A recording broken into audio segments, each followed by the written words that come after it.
Good morning students. BCom part first UPST में second paper business statistics कर रहे हैं हम। हमारा स्टैटिस्टिकल एवरेजेस का टॉपिक चल रहा था।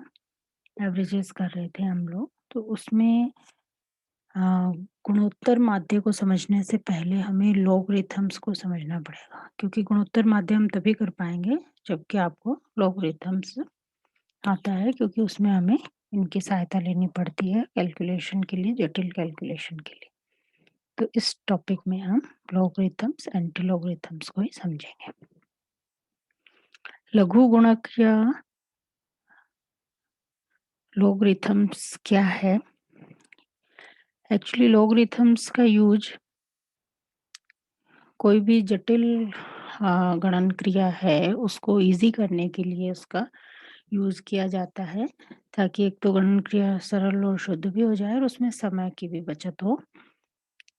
तो लघु गुणक जो है वो जैसे हमें किसी चीज का मूल वर्ग कैलकुलेट करना या मूल कैलकुलेट करना है, तो वहां पे इस तरह की गुणा भाग इन सब में जटिल चीजों को कैलकुलेशन में यूज करते हैं।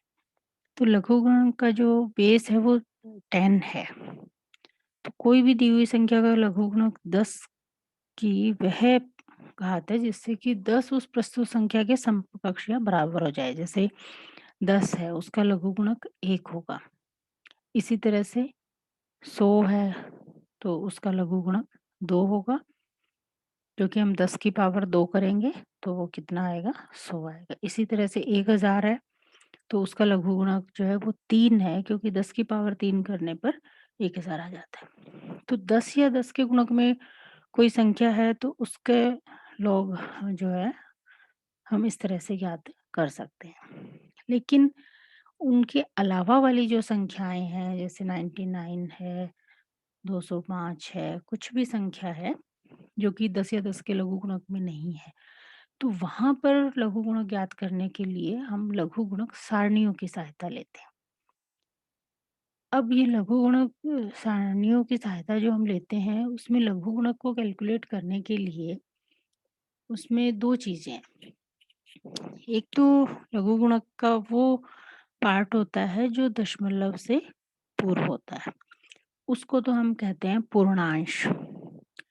और जो दशमलव बिंदु के बाद होता है उसको कहते हैं दशमलवांश, क्योंकि वो दशमलव के बाद है। तो पहले वाला पूर्णांश और बाद वाला दशमलवांश। जैसे कि मान लो ये एग्जांपल है कि एक संख्या 2.8698, तो इसमें जो 2 है दशमलव से पहले ये पूर्णांश कहलाएगा, और जो बाद वाली संख्या है पॉइंट दशमलव के बाद 8698 ये आपका दशमलवांश कहलाएगा। तो इसमें जो पूर्णांश है उसको तो हम फॉर्मूले की हेल्प से कैलकुलेट करते हैं, और जो दशमलवांश है उसको हम लॉगरिथम टेबल्स पीछे दी हुई हैं उनकी सहायता से कैलकुलेट करते हैं। तो पूर्णांश पे आते हैं पहले कि पूर्णांश कैसे कैलकुलेट किया जाता है। पूर्णांश कैलकुलेट करने के लिए हम हमें ये देखना होगा कि संख्याएं कैसी हैं।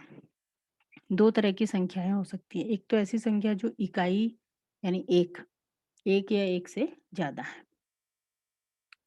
जैसे कि 1 है या 21.98 है, 1.05 है, 300 है, 205 है, 60.85 है, कुछ भी संख्या यानी कि जो एक से ज्यादा है। दशमलव में भी हो सकती है, बिना दशमलव के भी, वो उससे कोई फर्क नहीं पड़ेगा, पर वो एक से ज्यादा है। दूसरी तरह की संख्याएं हो सकती हैं जो कि एक से कम है। कम है यानी कि वो सब संख्याएं 0 पॉइंट कुछ होगा, जैसे 0.5 है, 0.05 है, 0.020 है, 0.359 या फिर 0.002102, ये सारी संख्याएं इस तरह की कहलाएंगी एक से कम वाली संख्या। तो इसके लिए हम अलग फार्मूला यूज करेंगे। तो पूर्णांश ज्ञात करना है हमें फॉर्मूले के हिसाब से, और उसमें भी दो कैटेगरी होगी, एक तो इकाई या इकाई से अधिक वाली संख्या है और एक उससे कम वाली संख्या है। दोनों ही तरह की संख्याओं में दशमलव हो सकता है, लेकिन हमें ये देखना है कि एक या एक से ज्यादा है वो संख्या या एक से कम है। कम है का मतलब 0 से 0 पॉइंट से वो संख्या आएगी। तो देखिए इसको आप कैसे कैलकुलेट करेंगे, हम फ़ॉर्मूला और साथ में उसका उदाहरण भी लेके करते हैं। तो पहले लेते हैं इकाई या इकाई से अधिक संख्याओं का पूर्णांश कैसे ज्ञात करेंगे। तो सबसे पहली चीज़ तो ये है कि इकाई या इकाई से अधिक है, एक से ज़्यादा संख्याएँ हैं, तो उसके लिए हमें फ़ॉर्मूला यूज़ करना है n-1। अब यहाँ पे n से क्या मीनिंग है? n का मतलब है कि नंबर ऑफ डिजिट, अंक कितने हैं, जो संख्या हम ले रहे हैं उसमें अंक कितने हैं।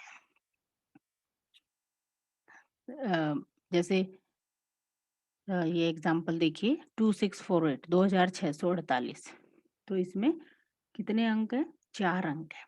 तो यहाँ पे हमें फ़ॉर्मूला लगाना है n-1। तो n कितना? 4, 4 माइनस 1 यानी पूर्णांश होगा 3। और फिर इसके बाद 3 के बाद हम दशमलव लगा देंगे और फिर जो बाद वाली संख्या दशमलव अंश के वो हम आगे करेंगे टेबल की सहायता से। उसके बाद में है 246। तो इसमें कितने अंक हैं, कितने डिजिट है? 3। तो n-1 यानी 3 माइनस 1 2, तो ये पूर्णांश आएगा 2। अच्छा, एक चीज़ और इसमें आप ध्यान रखिए कि ये सारे जो पूर्णांश हम कैलकुलेट कर रहे हैं ये सब प्लस में है, धनात्मक है, पॉजिटिव कहलाएंगे सारे के सारे। फिर 46.01 है, तो यहाँ पर भी 46 जो है, 2 n की संख्या कितनी है? 2 डिजिट में है, तो 2 माइनस 1 1 आएगा। उसके बाद 6 है, केवल एक ही है, तो 1 माइनस 1 0। फिर 6.5 है, तो यहाँ भी डिजिट कितने हैं संख्या में? क्योंकि 6 ही है ना, पूर्णांक जो है वो 6 ही है, तो 1 माइनस 1 0। फिर है 25.35, तो 25 है, 2 डिजिट है, 2 माइनस 1 1। 625.85 यानी कि 625, इसमें 3 डिजिट है, 3 माइनस 1 2। 6080.40, तो ये यहाँ पे 4 डिजिट है, 4 माइनस 1 3। तो ये है पूर्णांश ज्ञात करने का तरीका, यदि एक या एक से अधिक संख्या है। यदि एक से कम है तो हमें क्या करना है? तो हमें लगाना है फार्मूला n+1 का। और इसमें n का मतलब क्या है? दशमलव के तुरंत बाद जीरो कितने हैं। तो देखिए ये एग्जाम्पल देखिए 0.6, तो दशमलव के तुरंत बाद कोई ज़ीरो नहीं है क्योंकि सीधे 6 आ गया, मतलब कोई भी फिगर की बजाय ज़ीरो कितने हैं, फिगर तो 6 है तो ज़ीरो कोई भी नहीं दे रखी, तो यहाँ पे हम करेंगे 0+1, तो पूर्णांश आएगा 1। अच्छा, यहाँ पे ध्यान रखना है कि क्योंकि इकाई से कम संख्याएं हैं तो ये जो पूर्णांश आ रहा है ये माइनस में है, और इसको माइनस को हम सामने जैसे माइनस लिखते हैं वैसे नहीं लिखना, सामने रूप से हमें 1 के ऊपर छोटा सा बार लगाना है, जिसका मीनिंग है कि ये पूर्णांश माइनस में है। दूसरा एग्जाम्पल देखिए 0.08, तो इसमें एक जीरो आया दशमलव के बाद, तो 1+1 पूर्णांश आएगा 2, माइनस में ऊपर बार लगा देंगे। फिर है 0.003067, तो दशमलव के तुरंत बाद यहाँ 2 जीरो हैं, तो 2 + 1 3 माइनस में। फिर 0.000442 है, तो 000 यानी 3+1 n+1 का फार्मूला हो गया 4। और ऐसे ही आगे के एग्जाम्पल में हम जीरो, जैसे लास्ट में देखिए 0.6021 है, तो यहाँ पे कोई जीरो नहीं है दशमलव के तुरंत बाद, 6 के आगे उससे मतलब नहीं है, संख्या आने से पहले कितनी जीरो है, तो बिल्कुल नहीं है, इसलिए 0+1 1 आए। और ये सारे पूर्णांश माइनस में होंगे, ये आपको ध्यान रखना। तो ये तो बात हुई पूर्णांश की। दशमलव से पहले वाली संख्या जो हम कैलकुलेट करते हैं उसमें भी दो चीजें हैं, इकाई या इससे अधिक संख्याएं n-1 का फार्मूला, इकाई से कम संख्या पर n+1 का फार्मूला। अब ये फिगर पूर्णांश कैलकुलेट करने के बाद हम पूर्णांश के बाद में दशमलव लगा देंगे और फिर दशमलव के बाद की फिगर कैलकुलेट करें। अब बाद की फिगर को हम दशमलवांश कहते हैं और इसको हम कैलकुलेट करेंगे टेबल से। टेबल से कैसे आप कैलकुलेट करेंगे कि जो भी फिगर हमें दी हुई है, पहली बात तो ये कि ये जो दशमलवांश की फिगर हम टेबल से कैलकुलेट करते हैं हमेशा ये प्लस में होंगी, और इसका एक सिस्टम है देखने का, उसी हिसाब से हमें देखना है। कोई भी फिगर हमें 4 अंकों में लेनी होगी, यदि 4 से कम अंक है तो हम 0 मान लेंगे आगे के अंक, और यदि 4 से ज़्यादा अंक हैं तो उनको हम अप्रोक्सीमेट करके ले लेंगे। वो अंक देखने के लिए दशमलव जो है वो भी हमें ध्यान रखना पड़ेगा। उसके हिसाब से इनका दशमलव पूर्णांश में तो भिन्न-भिन्न होता है, लेकिन जब सारणी में हम देखते हैं तो उसमें दशमलवांश की संख्याओं में कोई फ़र्क नहीं पड़ता है। तो देखिए, इस पे टेबल दिखाती हूँ मैं आपको कि टेबल जो आप देखेंगे वो कैसे दी हुई है। ये लॉग टेबल है लॉगरिथम्स की। तो इसमें देखिए जो पहला कॉलम है उसमें 10 से स्टार्ट हो रहा है, 2 डिजिट से स्टार्ट हो रहा है। 10 से लेकर के ये 99 तक के कॉलम है, ठीक है? ये 99 तक के। अब इसमें ये 2 फिगर तो ये हो गई। तो जब मैं कह रही हूँ कि 4 संख्याओं की फिगर आपको लेनी है, 4 तक अप्रॉक्सिमेट करके लेनी है, तो उसके जो पहले 2 फिगर है वो तो आप इस कॉलम में देखेंगे 10, 11, 12 जो भी फिगर होगी उसमें। उसके बाद जो तीसरा फिगर है वो ये 0 ऊपर जो पहला कॉलम दे रखा है, पहली लाइन रो में 0, 1, 2, 3, 4 और 9 तक की फिगर है। इनमें देखेंगे और इनके नीचे जैसे हमें 6 देखना है तो इसमें नीचे देखेंगे, इस तरह से। और फिर उसके बाद फिर से छोटे कॉलम दिए हुए हैं जो मीन डिफरेंस के कॉलम कहलाते हैं 1 से लेके 9 तक। तो जो 4 डिजिट में हम अप्रॉक्सिमेट करेंगे तो जो चौथा डिजिट है वो इस मीन डिफरेंस में देखेंगे। और यहाँ से जो हमने फिगर ली है, उसमें यहाँ से जो फिगर आएगी उसको हम जोड़ देंगे। तो वो दशमलव के बाद वाली संख्या लघुगणक सारणी से कहलाएगी। अब इसको आप एग्जाम्पल से भी समझिए कि कैसे करना है, हमें दशमलवांश कैसे निकालना है। तो देखिए, ये पूरी एक टेबल हम लेते हैं, इसे आप एग्जाम्पल से ही ज़्यादा अच्छे से समझ पाएँगे। देखिए, ये हमें कुछ संख्याएँ दे रखी हैं, इसमें सब तरह की संख्याएँ हैं, इकाई से अधिक वाली भी हैं, ज़्यादा वाली भी हैं, है ना? सब तरह की संख्याएँ। तो एक तो हमें इन सब संख्याओं को 4 डिजिट में एप्रोक्सीमेट इसको करना है। तो जैसे 7, 3, 8, 5, 8, 2, 5, 6 तक है, तो 4 डिजिट तक लाने के लिए इसको हम 7, 3, 8, 3 कर देंगे। इसी तरह से 8, 6, 4, 3 है, फिर 9 है उसके बाद, तो यहाँ ये 8, 6, 4, 4 हो जाएगा। तो इस तरह से ये तो सन्निकटन हो गया, 4-4 संख्याओं में हमें करना है। नीचे भी देखिए इस संख्या में ये 30056 है, तो 3006 हो जाएगा। फिर उसके बाद ये 004301 है, तो 0043 हो जाएगा। इस तरह से ये इस कॉलम में आपको सन्निकटन करना है। अब हमें टेबल से वैल्यू कैसे निकालनी है, तो पहले पूर्णांश लेना है, पूर्णांश के बाद हम दशमलव लगाएँगे और फिर उसके बाद टेबल से वैल्यू लेकर लिखेंगे। तो पूर्णांश तो फ़ॉर्मूले से निकालना है, जैसा पीछे आप निकाल चुके हैं।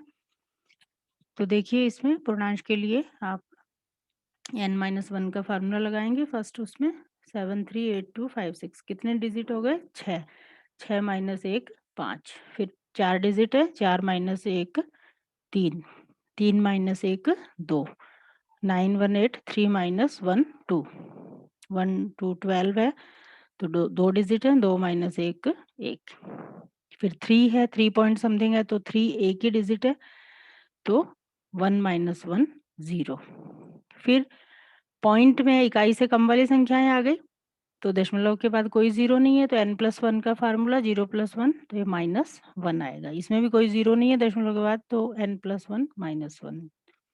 इसमें 0.004301 है, तो 2 ज़ीरो हैं दशमलव के तुरंत बाद, तो 2 + 1 3 और ऊपर ये बार लगी है, इसका मतलब ये माइनस में है।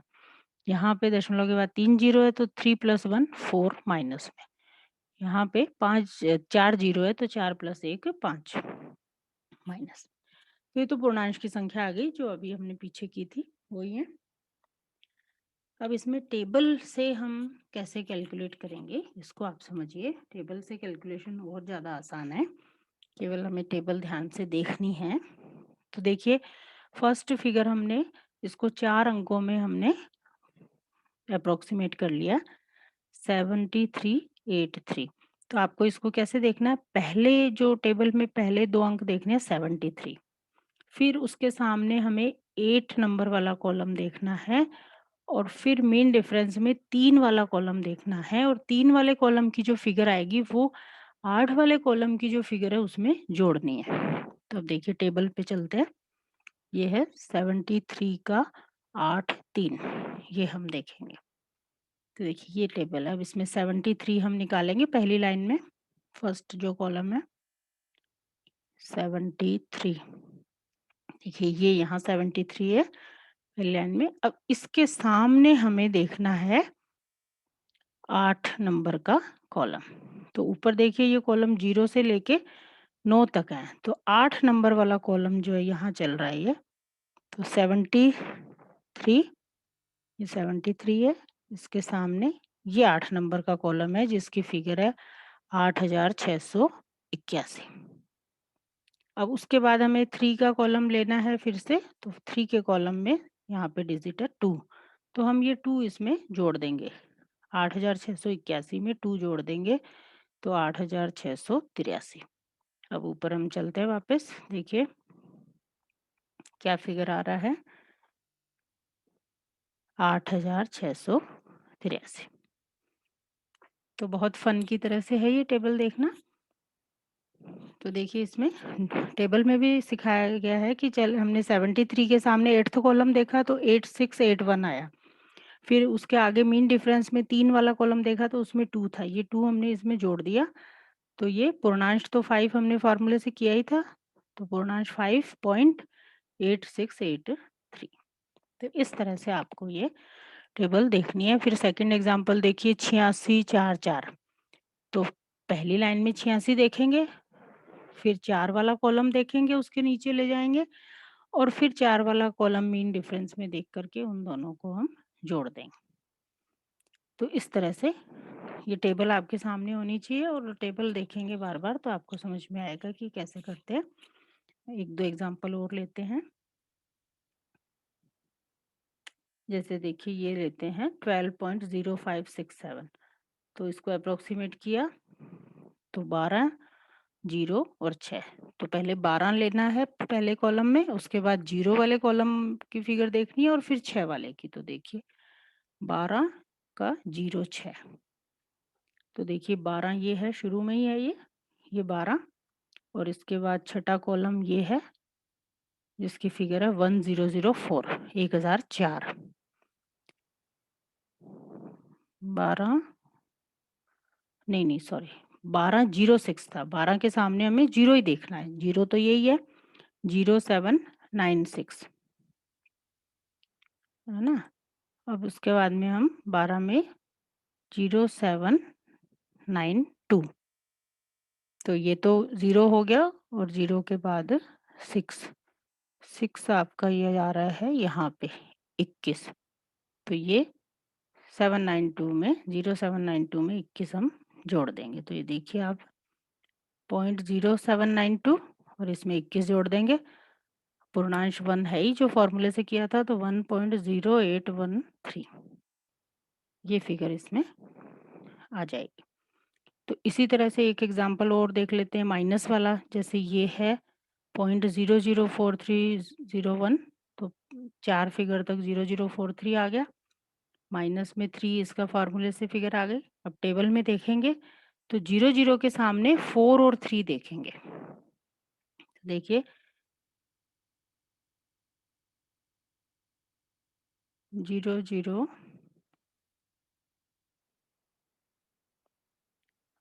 43, एक मिनट इसको हम देखेंगे।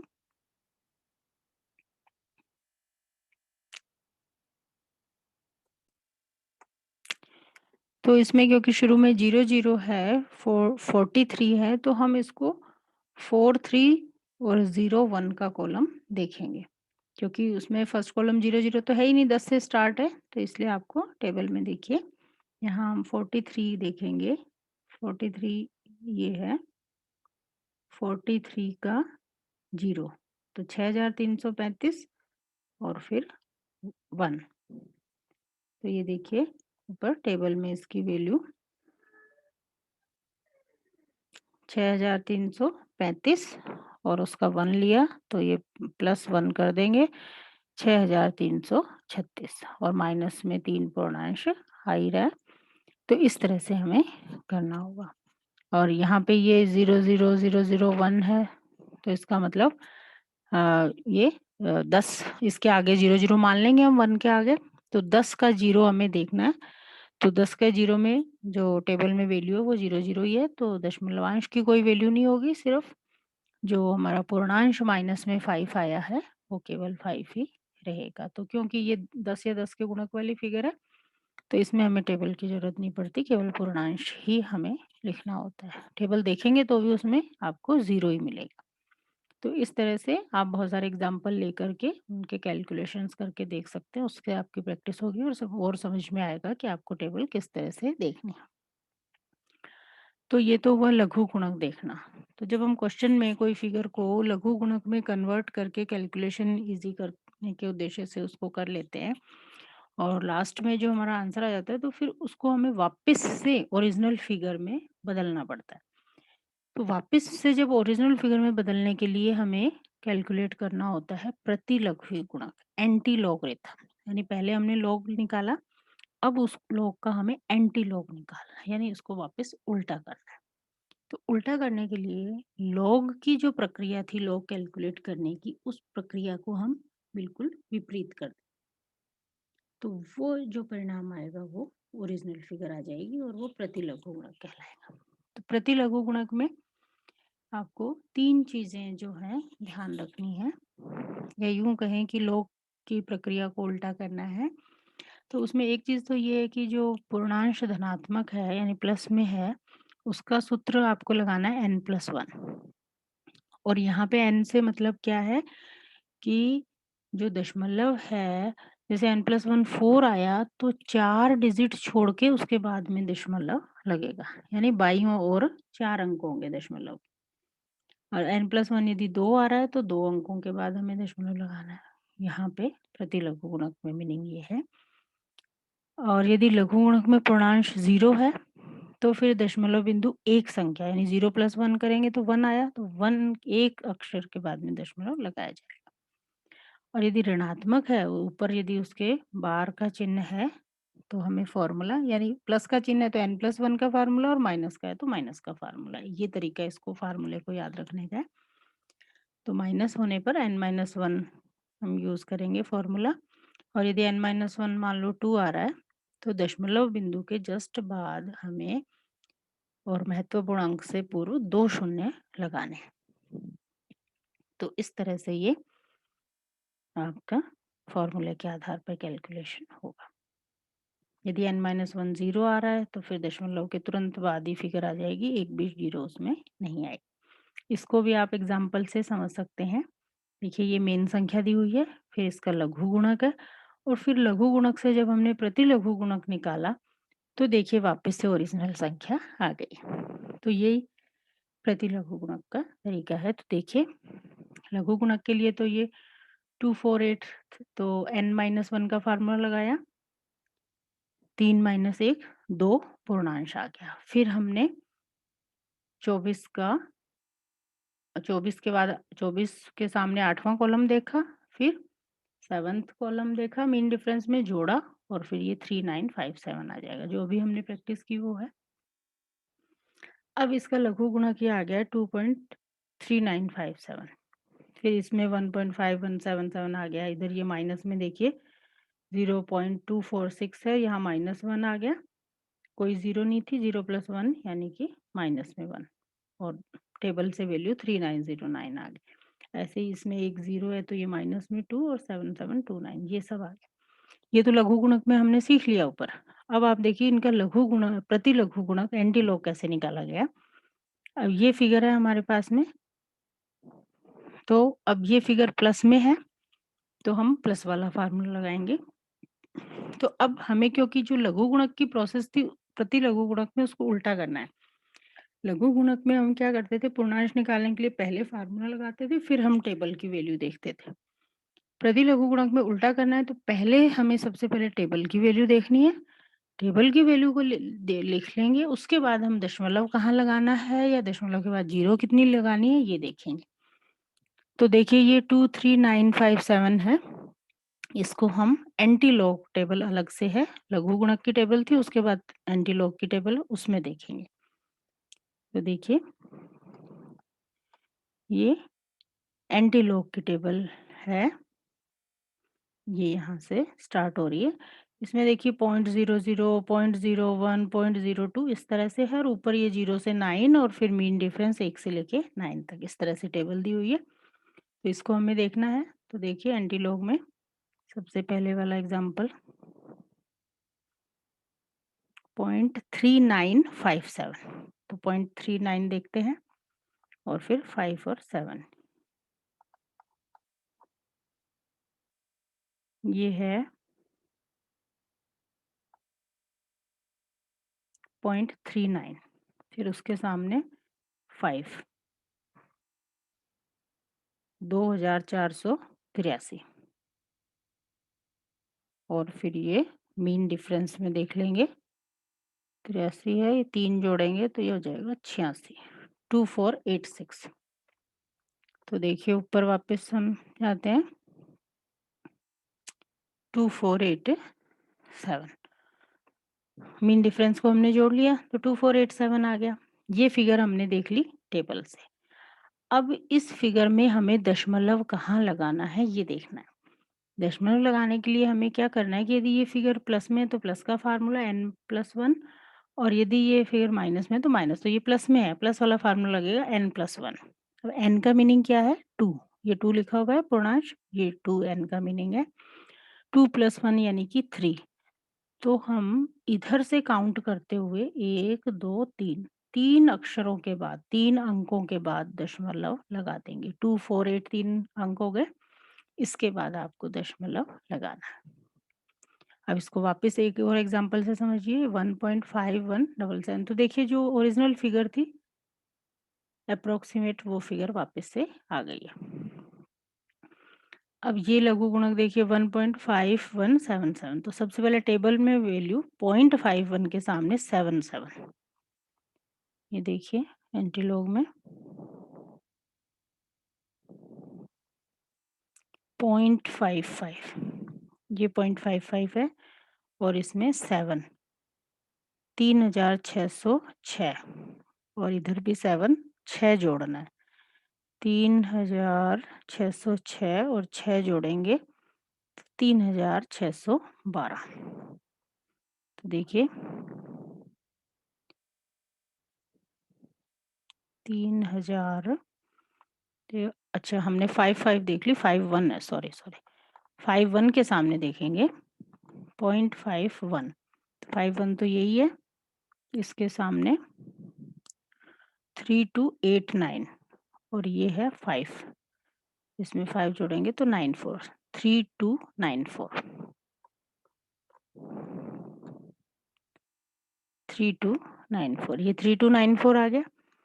अब हमें टेबल से फिगर देख ली, अब हमें फॉर्मूला यूज़ करना है। फॉर्मूला क्या, प्लस वाला फॉर्मूला यूज होगा, 1 है n+1, n है 1, 1 + 1 यानी 2, तो 3 और 2 2 डिजिट हो गए, 3 2 के बाद में हम दशमलव लगा देंगे, 94 दशमलव के उधर रह जाएगा। तो इस तरह से आपको प्रतिलघुगुणक ज्ञात करना। तो देखिए जो ओरिजिनल फिगर थी लॉग निकाला, लॉग का एंटी लॉग निकाला तो ओरिजिनल फिगर आ गई। अब एक एग्जांपल हम माइनस का लेते हैं, जैसे ये है 0.059283, इसका हमने लॉग निकाला, माइनस में 2.7729। अच्छा एक चीज और इसमें ध्यान रखिए कि ये जो माइनस में पूर्णांश है ऊपर हम बार लगा रहे हैं तो केवल यही माइनस में है, बाकी फिगर जो है वो प्लस में कहलाएगी। पॉइंट के बाद वाली जो 7729 वाली फिगर है वो हमेशा प्लस में ही होती है, टेबल वाली वैल्यू हमेशा धनात्मक होती है। तो इसमें देखिए 0.7729, 0.7729 आपको देखना है, पॉइंट ये रहा देखिए 0.77, इसका 2 6053 और फिर 9 फिगर है 13, 6053 में आप 13 जोड़ोगे तो 66 आ जाएगा, 60 लगभग 606।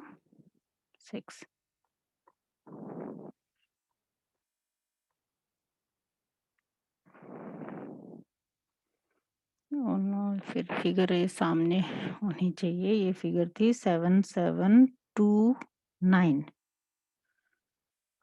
वापस से देखते हैं टेबल में। टेबल एंटी लॉग वाली लेनी है हमें, ये एंटी लॉग की टेबल स्टार्ट हो गई।